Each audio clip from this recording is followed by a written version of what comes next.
అమ్మ, ముందుగా మొదటి రాశి అయినటువంటి మేషరాశి వారికి ఈరోజు ఎలా ఉంది? మేషరాశిలోకి వచ్చే నక్షత్రాలు అశ్విని, భరణి, కృత్తిక 1వ పాదం. మేషరాశి వారికి ఈ రోజున ప్రతి కార్యక్రమంలోనూ విజయం సాధించే పట్టుదలని పెంచుకుంటూ ముందుకు వెళ్ళడానికి చాలా తీవ్రంగా కృషి చేస్తారు. అలాగే ఆత్మశక్తి పెరుగుతుంది, అలాగే ఆలోచన శక్తి పెరుగుతుంది. చాలా చక్కటి ఆలోచనలు వస్తాయి, నాయకత్వ లక్షణాలు పెరుగుతాయి, చక్కటి అవకాశాలను కూడా వాళ్ళు చేపడతారు.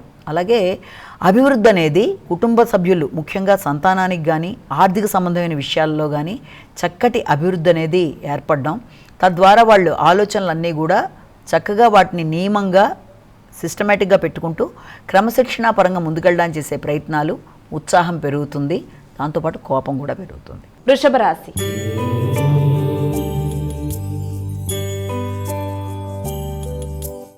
అమ్మ, తదుపరి రాశి అయినటువంటి వృషభ రాశి వారికి ఈరోజు ఎలా ఉంది? వీరు ఎటువంటి పరిహారాలు పాటించాలి? వృషభ రాశిలోకి వచ్చే నక్షత్రాలను తీసుకున్నట్లయితే మనం కృత్తిక, రోహిణి, మృగశిర 2 పాదాలు. ఈ వృషభ రాశి వారికి ఈ రోజున ఆర్థిక సంబంధమైన విషయాల మీద ఎక్కువ దృష్టి కేటాయిస్తారు. ముఖ్యంగా ఏదైనా లోన్లకు సంబంధించిన విషయాలు కానీ, దాంతోపాటుగా పోటీ పరీక్షలకు సంబంధించిన విషయాల్లో కానీ ఎక్కువ నైపుణ్యాలను పెంచుకుంటూ ఆ దిశగా కృషి చేయడానికి చేసే ప్రయత్నాలు అధికంగా ఉంటాయి. దాంతోపాటుగా ఏదన్నా మీ యొక్క వాగ్దాటికి సంబంధించిన విషయాలు, అంటే ముఖ్యంగా ఏదన్నా కమ్యూనికేషన్కి సంబంధించిన విషయాల్లో మిత్రులతో కానీ, లేకపోతే ఏదైనా మాట్లాడవలసిన ప్రదేశాల్లో కానీ ఆకస్మికంగా వ్యక్తులతో విభేదాలకి అవకాశాలు కూడా ఉండే అవకాశం ఉంది. కనుక వీలైనంత వరకు తగిన విధంగా జాగ్రత్తలు తీసుకుంటూ శత్రుత్వాలు లేకుండా వివాదాలకు దూరంగా ఉంటూ ముందుకు వెళ్ళడం అనేది చాలా చాలా మంచిది. అయితే ఆర్థిక సంబంధమైన విషయాలు చాలా వరకు మీకు ఎదురు చూసిన విషయాలు కొంతవరకు అనుకూలతలను చూపిస్తూ ముందుకు వెళ్ళడానికి అన్ని విధాల ఆస్కారం అనేది ఉంది. మిథున రాశి.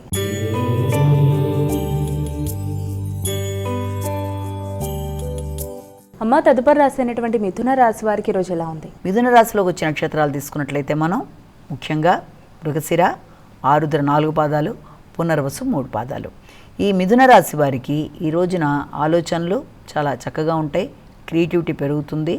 అలాగే ఏదన్నా ఐటీ మొదలైన రంగాల్లో ఉండే వాళ్ళకి ఆలోచనలు చాలా చక్కగా స్ఫురించడం, నూతన అవకాశాలు రావడం, దూర ప్రదేశాలకు వెళ్ళడానికి ప్రయత్నాలు చేయడం మొదలైన వాటికి సంబంధించిన విషయాలు చాలా వరకు అనుకూలంగా ఉంటూ ముందుకు వెళ్ళడానికి ప్రయత్నాలు లాంటివి అధికంగా చేస్తారు. అలాగే దాంతోపాటుగా మీ ఆలోచనలన్నీ కూడా ఏ రకంగా చేసి దాన్ని అభివృద్ధి పరంగా ముందుకు తీసుకెళ్ళాలి అన్న విషయంలో ముఖ్యంగా వ్యక్తుల సహకారం బాగుంటుంది. వృత్తిపరమైన అభివృద్ధి కొరకు చేసే ప్రయత్నాలు బాగుంటాయి. అలాగే చిన్ననాటి వ్యక్తుల యొక్క సహకారం కూడా బాగుంటుంది. అన్ని విధాల అభివృద్ధికరంగా ముందుకు వెళ్ళడానికి మీరు చాలా శక్తి సామర్థ్యాలన్నీ ఉపయోగించి కృషి చేస్తారు.